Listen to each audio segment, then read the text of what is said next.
High, আসসালামু আলাইকুম। সত্যি কথা বলতে আমাদের কাছে যে দুটি স্মার্টফোন রয়েছে, দুটি স্মার্টফোনের প্রাইস হচ্ছে সেম একদম মানে সেম টু সেম কোনো তারতম্য নেই। ৳২৭,৯৯৯ মানে ৳২৮,০০০। বাট বিশ্বাস করেন ভাই, প্রাইস সেম হলেও কনফিগারের মধ্যে আসমান জমিন পার্থক্য রয়েছে। সো কোন ফোনটি আমাদের কাছে আসলে রয়েছে? একটি হচ্ছে Oppo A78 নামে নতুন একটি স্মার্টফোন, আরেকটি হচ্ছে Infinix Note 30 Pro। এই দুটি স্মার্টফোন আমরা সাইড বাই সাইড কম্পেয়ার করার চেষ্টা করব। কোনটা রেখে কোনটা পারচেজ করা উচিত হবে আপনার জন্য। আর Oppo কি আসলে ক্যামেরার যেই তকমাটা সেটা কি হারাতে যাচ্ছে? Oppo কে সবাই ক্যামেরা এক্সপার্ট ফোন বলে থাকে। সেটা আমার কাছে মনে হচ্ছে দিন, দিন আসলেই হারাতে যাচ্ছে। সো আজকে আমরা ডিটেইলে আলোচনা করব। নতুন হলে সাবস্ক্রাইব করতে ভুলবেন না। পাশে থাকা বেল বাটন প্রেস করে দিবেন।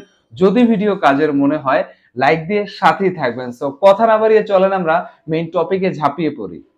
অলরাইট, প্রথমে যদি আমরা ডিজাইন নিয়ে কথা বলি, দুটি স্মার্টফোন দুই সেগমেন্টের। আসলে ডিজাইনের কথা বললে আমরা যদি অপোর দিকে তাকাই, Oppo A78 ব্যাক প্যানেলে আমরা প্লাস্টিক পাচ্ছি, পলিকার্বনেট ফাইবার, নরমালি যে স্ক্র্যাচ পড়বে না, স্ক্র্যাচ রেসিস্ট্যান্ট।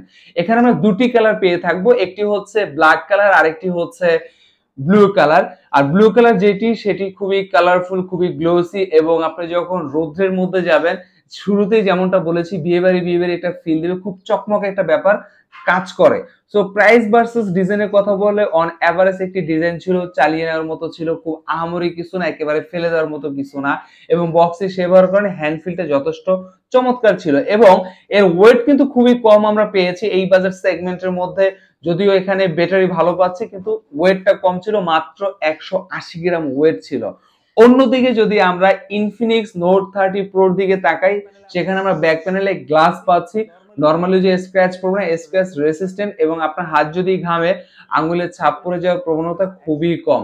কিন্তু অপোর সাথে যদি আমরা কম্পেয়ার করে থাকি, তাহলে তুলনামূলকভাবে ইনফিনিক্স নোট 30 প্রোর ওয়েটটা অনেকখানি বেশি, অলমোস্ট আপনার 190 গ্রামের উপরে চলে যাবে। তার মানে লং টাইম যদি হাতে গ্রিপ করেন তাহলে অবশ্যই বোর ফিল করবেন। বাট কালারটা আমি বলবো ট্রেন্ডি একটা কালার দেওয়ার চেষ্টা করেছে। সো অবশ্যই প্রাইস ভার্সেস ডিজাইন পারফেক্ট ছিল। সো ডিজাইনের দিক থেকে যদি কম্পেয়ার করা হয়, আমি বলবো দুটি ফোনই ডিজাইন পারফেক্ট ছিল, ডিজাইনের দিক থেকে কেউ পিছিয়ে নেই। এরপর যদি আমরা ডিসপ্লের দিকে তাকাই, Oppo A78 আপনাকে দিচ্ছে 6.43 inch FHD plus 90 hertz screen refresh রেটের অ্যামোলেড একটি ডিসপ্লে পাচ্ছেন, অবশ্যই punch whole. So touch response, colour contrast ওকে লেভেলের ছিল, চালিয়ে নেওয়ার মতো ছিল। যদি ছবি মুভি দেখেন স্ট্রাগল কম করতে হবে, কালার কন্ট্রাস্ট পাবেন, ভালোই পাবেন, এই বাজেট সেগমেন্টের মধ্যে বেটার ছিল। বাট মন খারাপের বিষয় হচ্ছে এখানে তারা চাইলে 90 হার্জ কে স্কিপ করে এখানে চাইলে easily 120 hertz screen refresh rate দিতে পারতো। এটাই হচ্ছে ইম্পর্টেন্ট ফ্যাক্ট। এবং স্ক্রিন টু বডি রেশিওর কথা বললে বিশেষ করে লোয়ার চিনটা আমার কাছে বেশ বড়সড়ই মনে হয়েছে। এখানে চাইলে তারা একটু কম্প্রোমাইজ করতে পারতো, লোয়ার চিনটা একটু বেটার রাখতে পারতো, ন্যারো হতে পারতো এই বাজার সেগমেন্টের মধ্যে। অন্যদিকে যদি আমরা ইনফিনিক্স নোট 30 প্রোর দিকে তাকাই, সেখানে কিন্তু আমরা বেশ বড়সড় একটি ডিসপ্লে পাচ্ছি, FHD plus 120 hertz screen refresh rate, অবশ্যই অ্যামোলেড পাচ্ছি। সো এই বাজার সেগমেন্টের মধ্যে 28,000 টাকায় 120 hertz screen refresh rate, AMOLED এবং স্ক্রিন টু বডি রেশিও যথেষ্ট ভালো ছিল, চালিয়ে নেওয়ার মতো। এই বাজার সেগমেন্টের মধ্যে টাচ রেসপন্স তুলনামূলকভাবে Oppo A78 এর থেকে আমরা ভালোই পেয়েছি, কেননা 90 হার্জ এবং 120 হার্জ এখানে তারতম্যটা কিন্তু অনেকখানি বেশি। সো ডিসপ্লের কথা বললে এখানে এগিয়ে থাকবে ইনফিনিক্স নোট 30 প্রো। আরো খেলা আছে, আরো সামনে আমরা আগাই তাহলে আরো ভালো বুঝতে পারবো। ব্যাটারির দিকে যদি তাকাই, দুটি স্মার্টফোনের সেম ব্যাটারি পাচ্ছি। Oppo A78 আপনাকে দিচ্ছে 5000 mAh ব্যাটারি, এবং ইনফিনিক্স নোট 30 প্রো সেখানেও দিচ্ছে 5000 mAh ব্যাটারি।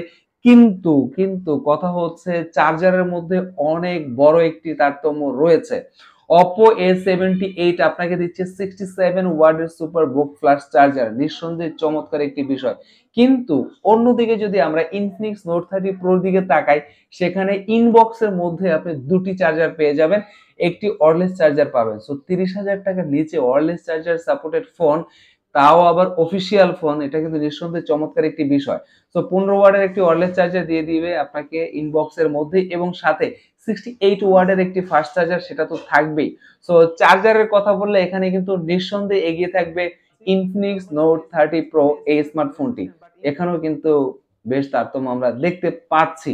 এরপর যদি আমরা একটু র্যাম রোমের দিকে তাকাই, এখানে কিন্তু দুটি স্মার্টফোনে সেম পাচ্ছি। Oppo A78 আপনাকে দিচ্ছে 8GB র্যাম, 256GB স্টোরেজ। দুধ ভাত র্যাম, যদিও 8GB আপনি অ্যাড করতে পারবেন, সো ওটা আমরা বাদ দিই।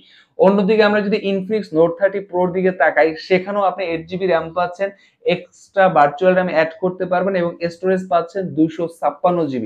সো এখানে কম্পেয়ার আসলে করার মতো কিছু নেই, দুটি ফোনে আমরা সেম পাচ্ছি। সো এরপর যদি আমরা একটু ক্যামেরার দিকে তাকাই, Oppo A78 dual camera sensor দিচ্ছে, ক্যামেরার মডিউল, ক্যামেরার বাম্প প্রিভিয়াস Reno 80 এর সাথে অনেকটাই মিলে যায় এবং রিসেন্ট Oppo যে স্মার্টফোনগুলো রিলিজ করছে বাংলাদেশে, ডিজাইনগুলো খুব বেশি তারতম্য হয় না, অলমোস্ট সিমিলার হয় তাদের সাথেই। সো এখানে মেইন যে শুটার সেটি হচ্ছে 50 মেগাপিক্সেল। ভিডিওর শুরুতে আমি বলেছি যে Oppo আসলে ক্যামেরা ফোন এই তকমাটা হারাতে যাচ্ছে। সো ক্যামেরার আউটপুট 30,000 টাকার মধ্যে খুব বেশি আহামরি আমরা পাইনি, যতটুকু এক্সপেক্ট করেছি। বাট ওকে লেভেলের ছিল, চালিয়ে নেওয়ার মতো। যদি ডে লাইটে ছবি তুলেন, সানলাইটে ছবি তুলেন, এবং সেলফি ক্যামেরা সে দিচ্ছে 8 মেগাপিক্সেল। 28,000 টাকায় অ্যাটলিস্ট 16 মেগাপিক্সেল আমরা এক্সপেক্ট করতেই পারি। সো সেলফি ক্যামেরার আউটপুট আমার কাছে ভালো মনে হয়নি।